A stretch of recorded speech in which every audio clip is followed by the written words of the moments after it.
বর্তমানে যারা ভিন্ন ধরনের রাজনীতিতে আমাদের বিরুদ্ধে অবস্থান নিচ্ছেন ওনাদেরকে আহ্বান জানাবো যেন আরো বেশি দায়িত্বশীল হন এবং প্রশাসনকে সর্বোচ্চ সহযোগিতা করেন। যেখানে আমরা দেখলাম শেরপুরে একটা বিষয় ঘটেছে, সেটাকে কেন্দ্র করে ঢাকাতে একটা সংঘাতের সাথে চাঁদাবাজির কি সম্পর্ক আমরা জানি না।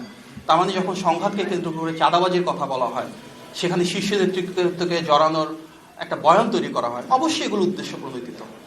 আমরা তো ইতিবাচক রাজনীতি চাই, দোষারোপের রাজনীতি, ফ্যাসিবাদের সাথে সাথে মূলোৎপাটন হবে, সেটা আমাদের প্রত্যাশা। সুতরাং আগামীর বাংলাদেশে আমরা সবার কাছ থেকে সেই পারস্পরিক সম্মানবোধটুকু প্রত্যাশা করি।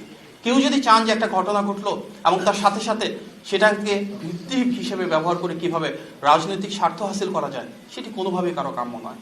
শেরপুরের ঘটনা কি দলগত জায়গা থেকে কোনো ব্যবস্থা নিয়েছে কিনা? এছাড়া হচ্ছে নির্বাচনে গণিয়ে আসলে কিন্তু আইন শৃঙ্খলা বাহিনীর যে ভূমিকাটা আমরা শেরপুরে দেখেছি যে আইন শৃঙ্খলা বাহিনীর সামনে এই ঘটনাটা ঘটেছে।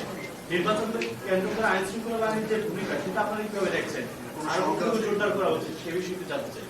আমরা অবশ্যই বলছি যে এখানে একটা সুষ্ঠু তদন্ত হওয়া উচিত এবং স্বাভাবিকভাবে আইন শৃঙ্খলা বাহিনী প্রশাসন যারা রয়েছেন ওনারা জোরালো ভূমিকা রাখবেন এবং প্রতিটি রাজনৈতিক দলের কিন্তু সমন্বিতভাবে সেই ভূমিকাকে আরো এগিয়ে নিতে হবে। প্রত্যেকটা রাজনৈতিক দল যদি ইতিবাচক ভূমিকা পালন করে এবং সমন্বিতভাবে আইন শৃঙ্খলা বাহিনী এবং প্রশাসনকে সহযোগিতা করে, তাহলে তার সমস্যা হয় না।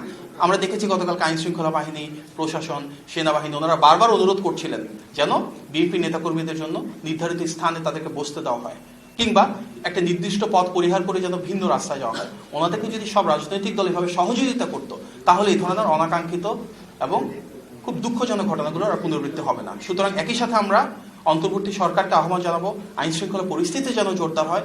একই সাথে আমাদের বর্তমানে যারা ভিন্ন ধরনের রাজনীতিতে আমাদের বিরুদ্ধে অবস্থান নিচ্ছেন ওনাদেরকে আহ্বান জানাবো যেন আরো বেশি দায়িত্বশীল হন এবং প্রশাসনকে সর্বোচ্চ সহযোগিতা করেন। ধন্যবাদ। আসসালামু আলাইকুম।